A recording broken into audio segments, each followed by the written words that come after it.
नमस्कार दोस्तों, मैं गोपाल राय आपका अपना चैनल जीएसएस कंप्यूटर ज्ञान में आपका स्वागत है। आज की क्लास में हम जानेंगे कुछ एक्सेल्स के इंपॉर्टेंट थ्योरीज के बारे में, जो आज बहुत ही इंपॉर्टेंट क्लास होने वाला है। वीडियो को बिना स्किप किए लास्ट तक जरूर देखें। आज का वीडियो बहुत ही इंटरेस्टेड होने वाला है। चलिए वीडियो को स्टार्ट करते हैं। बट वीडियो स्टार्ट करने से पहले हमने आपको इसकी पिछली कक्षा में पढ़ाया था व्हाट इज एक्सेल्स। एक्सेल्स क्या होता है, एक्सेल्स में एक्सेल किसके द्वारा डेवलप किया गया है, इन सारे बहुत सारे ऐसे क्वेश्चन के जवाब आपको वीडियोस में मिल जाएगा। अगर वीडियो देखना चाहते हैं तो चैनल के प्लेलिस्ट में जाकर क्या कर सकते हैं, वीडियो को देखकर बहुत ही आसान तरीके से आप सीख सकते हैं। चलिए वीडियो को स्टार्ट करते हैं। सबसे पहले हम बात करते हैं कि हमारे पास यानी एमएस एक्सेल 2021 में एक वर्कबुक के अंतर्गत हमारा डिफॉल्ट वर्कशीट कितना होता है। सबसे पहले हम बात करते हैं तो ओल्ड वर्जन जो हमारा होता है, ओल्ड वर्जन में हमारे क्या होते हैं, 3 डिफॉल्ट वर्कशीट होते हैं और लेटेस्ट वर्जन में हमारा वर्क कितना होता है, 1 होता है। अब अगर हम बात करते हैं कि एक वर्कबुक के अंतर्गत टोटल नंबर ऑफ वर्कशीट कितना होता है, तो अगर हम टोटल नंबर ऑफ वर्कशीट की अगर बात करें तो 16,385 होता है, यानी 16,385 होता है। अब अगर हम बात करते हैं, अब ये तो कहानी हमारी हो गई एक वर्कबुक के अंतर्गत टोटल नंबर ऑफ वर्कशीट की। अब हम बात कर रहे हैं कि अब एक वर्कशीट के अंदर अगर हम जानना चाहते हैं कि टोटल नंबर ऑफ कॉलम कितने होते हैं, तो 16,384 होता है। अगर हम बात करते हैं अब कॉलम, अब बात यहाँ पे हो गया कि नंबर ऑफ कॉलम हमारे तो हो गए कि 16,384 होता है, बट हम कॉलम को रिप्रेजेंट किससे करते हैं, तो जो कॉलम लेवल जो हमारा रिप्रेजेंट किया जाता है वो अल्फाबेट लेटर से रिप्रेजेंट किया जाता है, जैसे A B C D dot dot dot.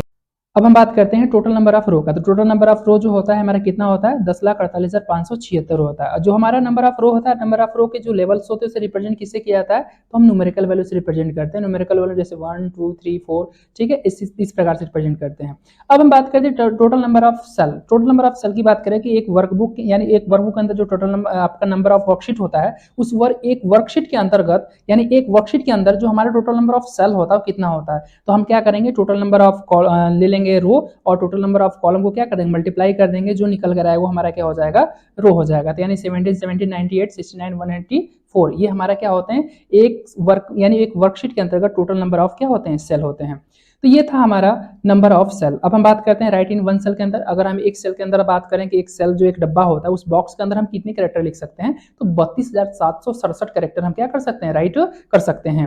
अब हम बात करते हैं जो हमारा लास्ट कॉलम सेल एड्रेस होता है उसे हम किससे रिप्रेजेंट करते हैं, तो लास्ट कॉलम जो सेल एड्रेस होता है उसे हम XFD से रिप्रेजेंट करते हैं। किससे रिप्रेजेंट करते हैं, XFD, और XFD का मतलब होता है 16,384। तो ये था हमारा नंबर ऑफ कॉलम। तो ऐसे ही हमारे क्या होते हैं बहुत सारे प्रकार के आपको। अब हम बात करते हैं कि ये थे हमारे टोटल नंबर ऑफ एक वर्कशीट के अंतर्गत टोटल डिटेल्स थे। तो ऐसे अगर माइंड में आपके क्वेश्चन चल रहा हो कि नहीं, अगर हमको और भी अदर वर्जन के बारे में जानना चाहते हैं कि और अदर वर्जन में टोटल नंबर ऑफ हमारा सीट कितना होता है, टोटल नंबर ऑफ रो कितना होता है, टोटल नंबर ऑफ कॉलम कितना होता है, तो चलिए इसके लिए भी हमने क्या किया, इसके उसमें नंबर ऑफ कॉलम कितने होते हैं, नंबर ऑफ सेल कितने होते हैं, नंबर ऑफ हमारे जो वर्कशीट कितने होते हैं, अगर यदि हम जानना चाहें तो चलिए देखते हैं। तो उसके लिए क्या करेंगे, सबसे पहले अगर हम बात करते हैं एक्सेल 2000 में, यानी 2000 एक्सेल का जो 2000 वर्जन था उसमें अगर हम वर्कशीट की अगर यदि बात करें तो उसमें टोटल नंबर जो वर्कशीट था वो हमारा कितना था, 255 सीट होता था। कितना होता था, 255। और डिफॉल्ट वर्कशीट की बात करें तो उसमें जो डिफॉल्ट वर्कशीट होता था उसमें 3 होता था। कितना होता था, 3। अब हम बात करते हैं इन वन, यानी एक वर्कशीट के अंदर अगर बात करें, ये तो हमारा हो गया टोटल वर्कशीट 255। उस 255 में से एक सीट की हम बात करें,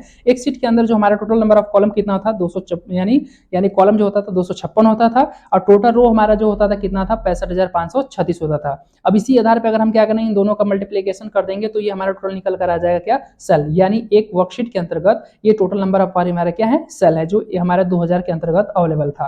अब हम बात करते हैं नेक्स्ट वर्जन की। अगर हम 2003 की अगर बात कर रहे हैं, यानी एक्सेल 2003 की बात करें तो 2003 में जो टोटल नंबर ऑफ सीट था वो हमारा कितना था, 255 था, और इसमें भी डिफॉल्ट वर्कशीट कितने थे हमारे, यानी 3 थे।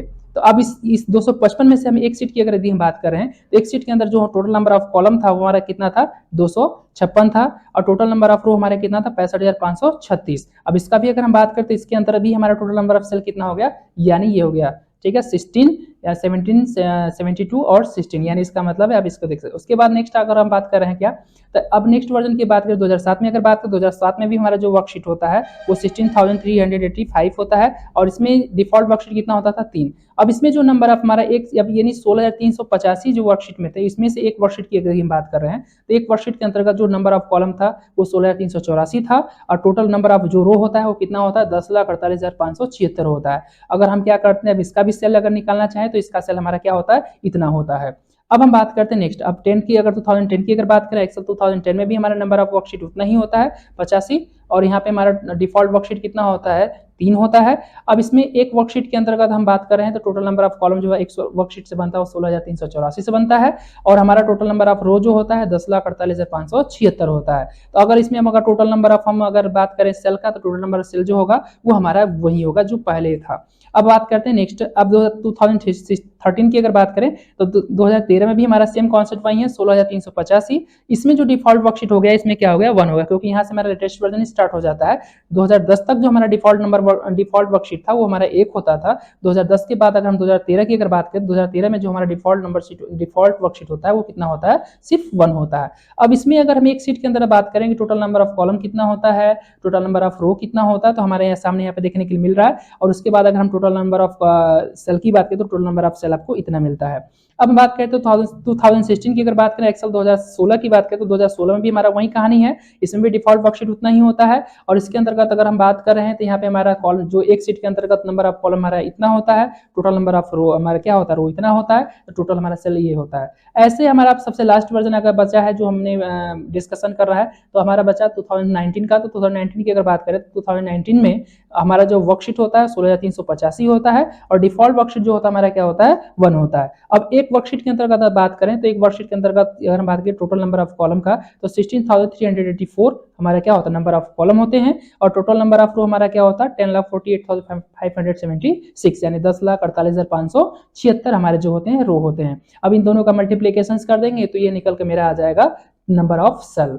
तो इस प्रकार के वीडियोज में हमने आज की वीडियो में जो हमने जाना कि एक वर्कशीट के अंतर्गत हमारे टोटल नंबर ऑफ कॉलम कितने होते हैं, टोटल नंबर ऑफ सेल कितने होते हैं, एक सेल के अंतर्गत हम कितने कैरेक्टर टाइप्स करते हैं और कितने कैरेक्टर्स लिख सकते हैं, कॉलम लेवल को किस प्रकार से रिप्रेजेंट करते हैं, रो को किस प्रकार से रिप्रेजेंट करते हैं, ऐसे हमारे पास मोर देन क्वेश्चंस के आंसर्स मिल गए होंगे। तो हम अगर आप ऐसे ही नए नए वीडियोस, नए नए टिप्स एंड ट्रिक्स सीखने के लिए हमारे चैनल को लाइक, शेयर एंड सब्सक्राइब करना ना भूलें। थैंक यू, धन्यवाद।